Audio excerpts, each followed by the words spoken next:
باغ فتح کو سمجھنے کے لیے دو چیزیں ہمیں سمجھانی چاہیے، ایک ہوتا ہے مال غنیمت اور ایک ہوتا ہے مال فے۔ اچھا، مال غنیمت اور مال فے میں فرق کیا؟ مال غنیمت اور مال فے میں فرق یہ ہے کہ جب مسلمان دشمن سے لڑائی کے لیے گئے اور وہاں لڑائی ہوئی، تو جب لڑائی کے بعد اگر مسلمان فتح یاب ہوئے تو دشمنوں کا جو بھی حصہ، جو بھی چیزیں مسلمانوں کے حصے میں آتی ہیں اسے مال غنیمت کہتے ہیں۔ آپ یوں سمجھیے کہ لڑائی کے لیے گئے اور لڑائی ہوئی، اس کے نتیجے میں جو بھی چیزیں مسلمانوں کے پاس آ گئیں تو اسے مال غنیمت کہا جاتا ہے، ٹھیک ہے۔ اور مال فے یہ ہے کہ مسلمان لڑائی کے لیے گئے لیکن جو دشمن تھا اس نے کہا کہ بھئی میں نے لڑائی نہیں کرنی، میرے پاس یہ چیزیں ہیں، آپ یہ رکھ لیں اور مجھے معاف کر دیں اور میرے سے لڑائی نہ کریں۔ اب اس وقت جو بھی چیز مسلمانوں کے پاس آتی ہے اسے مال فے کہتے ہیں۔ اس میں ایک چیز مجھے ذرا کلیئر کر دیں سر کہ مال غنیمت کس کے پاس جاتا ہے اور مال فے جو ہے وہ کس کے پاس جاتا ہے؟ مال غنیمت کے بارے میں صحابہ کرام نے، یہ غزوہ بدر میں سب سے پہلے یہ مسئلہ پیش آیا، اس لیے کہ اسلام سے پہلے جی جب بھی جنگ ہوتی تھی تو اس میں جب بھی دو لوگ آپس میں، دو طاقتیں آپس میں لڑتی تھیں تو اس میں جو فتح یاب ہوتے، اس کے جو بھی لوگ، اس کے جو مفتو جو لشکر ہوتا، اس کی جو بھی چیزیں وہ اپنے حصے میں لیتے، تو جو جس پر قابض ہوتا وہ اسے اپنی ملکیت سمجھتا تھا، ٹھیک ہے، اسلام سے پہلے۔ بالکل۔ اب پہلا غزوہ ہے غزوہ بدر۔ اب بدر کے موقع پر یہ معاملہ پیش آیا کہ اب یہ کیسے تقسیم ہوگا، اب جس نے جس چیز کو لیا ہے کیا وہ اسی کی ہے یا اس کی تقسیم کیسے ہوگی؟ تو اس کے بارے میں صحابہ کرام نے نبی علیہ الصلوۃ والسلام سے سوال کیا اور اللہ تعالیٰ نے اس سوال کا ذکر قرآن میں کیا۔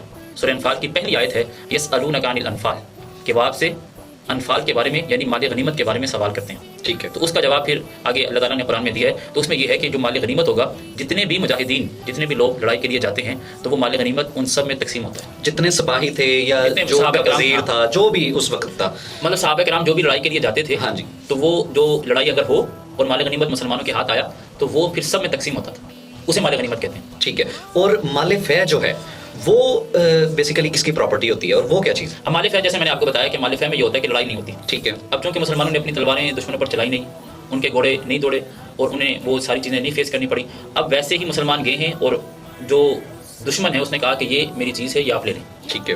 اب شریعت اس کے بارے میں یہ کہتی ہے کہ وہ صرف اللہ اور اللہ کے رسول کا ہے، وہ حصہ، وہ چیز، وہ مال وہ مجاہدین میں، صحابہ کرام میں تقسیم نہیں ہوگا۔ اگر وہ ہتھیار ڈال دیتے ہیں، ہاں جی، اگر دوسرے جو بھی جنگجو پارٹی ہے وہ ہتھیار ڈال دیتی ہے تو جتنا بھی مال ان سے ملے گا، یا وہ شرط کے طور پر کہتے ہیں کہ ہم سے آپ یہ لے لیں تو ہمیں بخش دیں، ٹھیک ہے، ہمارے ساتھ جنگ نہ کریں، تو وہ جتنا بھی مال ملے گا وہ حضور پاک صلی اللہ علیہ وسلم جو بھی انبیاء وہاں پہ ان کے پاس چلا جائے گا، ان کی پراپرٹی ہو جائے گی، ان کے پاس ہوگا، ان کے اختیار میں چلا جائے گا، یعنی وہ مجاہدین میں تقسیم نہیں ہوگا، وہ نبی علیہ الصلوۃ والسلام کے پاس گیا، یعنی نبی علیہ الصلوۃ والسلام کے پاس چلا گیا، یعنی اسے مال فے کہتے ہیں کہ دشمن یہ کہے کہ مجھے بخش دو، میں لڑائی نہیں کرتا اور اس کے عوض میں یہ چیز آپ کو دیتا ہوں، یہ باغ دیتا ہوں، یہ گھوڑے دیتا ہوں، یہ چیز دیتا ہوں، ٹھیک ہے۔ اب وہ جو مال دشمن سے ملا ہے اسے مال فے کہتے ہیں۔ اب اس کی تقسیم کیسے ہوگی؟ اس کی تقسیم ہوگی نہیں، ٹھیک ہے، وہ نبی علیہ الصلوۃ والسلام کے پاس چلا جائے گا، وہ 1% پراپرٹی، ہاں وہ حضور کی پراپرٹی ہے اور نبی علیہ الصلوۃ والسلام کے پاس جائے گا۔ اب حضور اس کو جیسے چاہیں گے، شریعت کہتی ہے ویسے استعمال کریں گے، جیسے چاہیں گے، جس کے اوپر چاہیں گے، جس کے اوپر چاہیں گے، جس کو دیں گے، وہ نبی علیہ الصلوۃ والسلام کی مرضی، ٹھیک ہے،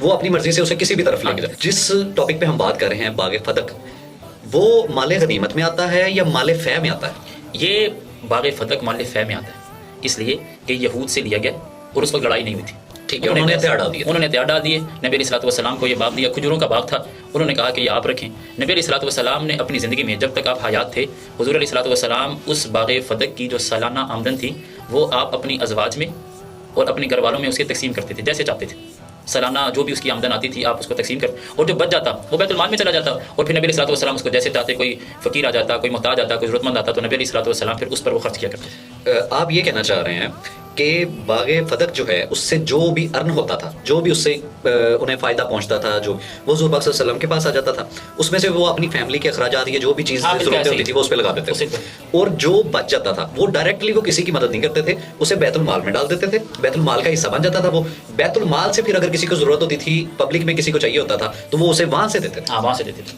ٹھیک ہے، وہ جیسے حضور چاہتے تھے اس کو تقسیم کرتے تھے۔ تو پھر اس کا اختیار اس لیے کہ اس وقت ٹوٹل اختیار حضور کے پاس تھا، ٹھیک ہے، نبی علیہ الصلوۃ والسلام اس وقت آپ یوں سمجھیے کہ وزیر خزانہ، اگر آج کے ٹرم کے اعتبار سے اگر دیکھیں تو جو خزانے کے جتنے بھی معاملات تھے اس کے بھی بڑے حضور تھے، خلافت بھی ان کے پاس تھی اور وزارت بھی جو وزارت ان کے خزانہ پاس تھی، سیاستدان بھی وہ تھے، اگر آپ اس کو آج کی ٹرمز میں یعنی آپ سمجھیں کہ صدر بھی وہی آل ان ون تھے، ہاں ہر چیز، قاضی بھی وہی تھے، ساری چیزیں وہی تھی، تو نبی علیہ الصلوۃ والسلام اس کو جیسے چاہتے تھے اس کو استعمال ویسے۔ تو اس کا باغ فتح کا جو مسئلہ کھڑا ہوا وہ پھر کہاں سے کھڑا ہوا سر؟ وہ معاملہ یہ ہو کہ نبی علیہ الصلوۃ والسلام کے وصال کے بعد حضور علیہ الصلوۃ والسلام کی 4 صاحبزادی، حضرت زینب، حضرت ام کلثوم، حضرت رقیہ اور حضرت فاطمہ رضی اللہ تعالیٰ عنہن۔ اب نبی علیہ الصلوۃ والسلام کی زندگی میں ہی آپ کی 3 صاحبزادیاں دنیا سے تشریف لے گئیں. ٹھیک ہے. حضرت فاطمہ ابھی حیات تھی. حضور علیہ الصلوۃ والسلام کے وصال کے بعد مسلمانوں کے جو بالاجماع تمام مسلمانوں کے تمام صحابہ کے اتفاق سے جو خلیفہ بنے وہ حضرت ابو بکر بنے، جن کی خلافت کو حضرت علی نے بھی تسلیم کیا اور ان کے ہاتھ پر بیعت کی. ٹھیک ہے. حضرت فاطمہ حضرت ابو بکر کے پاس گئیں کہ میرے بابا کا جو باغ ہے جسے باغ فتح کہا جاتا ہے وہ میرے والد صاحب کا ہے، میرے حضور علیہ الصلوۃ والسلام کا ہے، میں ان کی بیٹی ہوں، تو اس حیثیت سے میں آپ سے مطالبہ کرتی ہوں کہ وہ باغ مجھے دے دیا جائے، اس لیے کہ اس کی وارث میں. تو حضرت ابو بکر نے فرمایا کہ لا نورث ولا نورث. حضور علیہ الصلوۃ والسلام کا فرمان ہے کہ ہم انبیاء نہ تو وارث بنتے ہیں اور نہ ہی وارث بناتے ہیں. حضرت فاطمہ نے جب یہ سنا اور اس پر جو بھی ڈسکشن ہوئی اس کا خلاصہ یہ ہے کہ حضرت ابو بکر نے فرمایا کہ نبی علیہ الصلوۃ والسلام کی کوئی بھی دنیاوی چیز وہ وراثت میں تقسیم نہیں ہوگی. اب وہ کہاں جائے گی؟ وہ بیت المال میں جائے گی. مجھے یہاں پہ آپ ایک تھوڑی سی چیز اور کلیئر کر دیں کہ حضور پاک صلی اللہ علیہ وسلم کے بعد ان کی جو وراثت ہے وہ بیسیکلی بنتی کیا ہے؟ آپ کا علم، اوکے. نبوت کا جو علم ہے جی. جو آپ نے امت کو دیا ہے، قرآن ہے، آپ کا فرمان ہے، حدیث ہے، یہی آپ اسی کا وارث بنا. العلماء ورثۃ الانبیاء. جو علماء ہیں وہ انبیاء کے وارث ہیں. اب انبیاء کے وارث کس چیز کے ہیں؟ انبیاء کے علم کے وارث ہیں. ٹھیک ہے. حضور علیہ الصلوۃ والسلام کے علم کے وارث ہیں کہ انہوں نے اس دین کی، اس علم کی حفاظت بھی کرنی ہے اور اس پر عمل بھی کرنا ہے اور لوگوں کو اس کی تبلیغ بھی کرنی ہے. یہ جو باغ فتح تھا وہ حضور پاک صلی اللہ علیہ وسلم کے وصال کے بعد بیسیکلی گورنمنٹ کو چلا گیا. ہاں، اس خلافت گورنمنٹ کو چلا گیا. تو گورنمنٹ نے جب حضرت فاطمہ رضی اللہ عنہا ان سے حضرت ابو بکر صدیق رضی اللہ عنہ سے جب مانگنے کے لیے وہ باغ فتح کے لیے مطالبہ تو کیا، انہوں نے مطالبہ کیا کیوں پھر؟ اس وجہ سے کہ اس وقت اس میں یہ چیز ہے کہ حضرت فاطمہ رضی اللہ تعالی عنہا وہ ان تک یہ بات پہنچی نہیں تھی. اس میں ایک بات تو یہ کی جاتی ہے کون سی بات نہیں پہنچی؟ کہ انبیاء کی وراثت وہ تقسیم نہیں ہوتی، نہ وہ وارث بنتے ہیں، ٹھیک ہے، نہ وہ وارث بناتے ہیں. ٹھیک ہو گیا. اور دوسرے نمبر پر یہ ہے کہ حضرت فاطمہ حضرت ابو بکر سے یہ پوچھنے گئی تھی کہ جیسے میرے والد صاحب کے دور میں یہ باغ فتح کی جو آمدن تھی تقسیم ہوتی تھی، اب اس کو کون دیکھے گا؟ آیا وہ آپ دیکھیں گے یا وہ ہمیں سپرد کریں گے اور ہم اس معاملے کو دیکھیں گے؟ تو اس میں آپ یہ کلیئر کر دیں مجھے، حضرت فاطمہ رضی اللہ عنہا نے حضرت ابو بکر صدیق رضی اللہ عنہ سے مطالبہ کیا تھا باغ فتح کا، یا ان سے یہ پوچھا تھا کہ اس کے جو معاملات ہیں وہ کون ڈیل کرے؟ اس میں دونوں باتیں آتی ہیں. ٹھیک ہے. اس میں دونوں چیزیں آتی ہیں کہ اگر مطالبہ کیا تھا تو تب بھی ان کا مطالبہ ٹھیک تھا، اس لیے کہ جب حضور علیہ الصلوۃ والسلام کا وصال ہوا تو حضرت فاطمہ نے یہ سمجھا کہ میں اب اپنے بابا کی وارث ہوں، تو اس حیثیت سے اگر وہ مطالبے کے لیے گئی تھی تو ان کا جانا ٹھیک تھا. ٹھیک ہے. اور دوسرے نمبر پر اب اگر یہ معاملہ تھا تو انہیں اس کا پتہ نہیں تھا اس حدیث مبارکہ کے جس کے بارے میں بتا چکا ہوں کہ لا نورث ولا نورث. اور دوسری صورت اگر یہ ہے کہ وہ گئی تھی تو وہ کس لیے گئی تھی؟ وہ اس لیے گئی تھی کہ جیسے اس کے معاملات پہلے تھے اب بھی ویسے ہوں گے یا اس میں کوئی تبدیلی واقع ہوگی. اگر انہیں معلوم تھا تو اس حیثیت سے گئی تھی کہ وہ یہ پوچھنے گئی تھی کہ اس کے معاملات اب کون دیکھے گا، اور اگر نہیں معلوم تھا تو وہ مطالبے کے لیے گئی تھی. تو دونوں صورتوں میں حضرت فاطمہ کا حضرت ابو بکر کے پاس جانا وہ ٹھیک ہے، ٹھیک تھا. ٹھیک ہے. اب حضرت ابو بکر کا جو جواب ہے وہ بھی 100% ٹھیک ہے.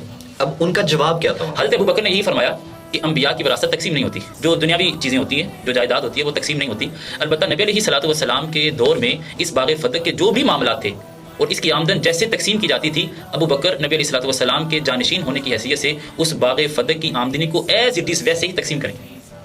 اس میں ذرا برابر بھی نہ تو کمی ہوگی نہ ہی زیادتی ہوگی. حضرت فاطمہ نے جب یہ سنا تو آپ وہاں سے تشریف لے گئے. اب اس پر ایک پروپیگنڈا کیا جاتا ہے کہ حضرت فاطمہ معاذ اللہ حضرت ابو بکر سے ناراض تھی، یا حضرت فاطمہ کا حضرت ابو بکر یا انہیں انکار کر دیا. کیوں کر دیا گیا انکار؟ اصل اول تو یہ بات 100% غلط ہے.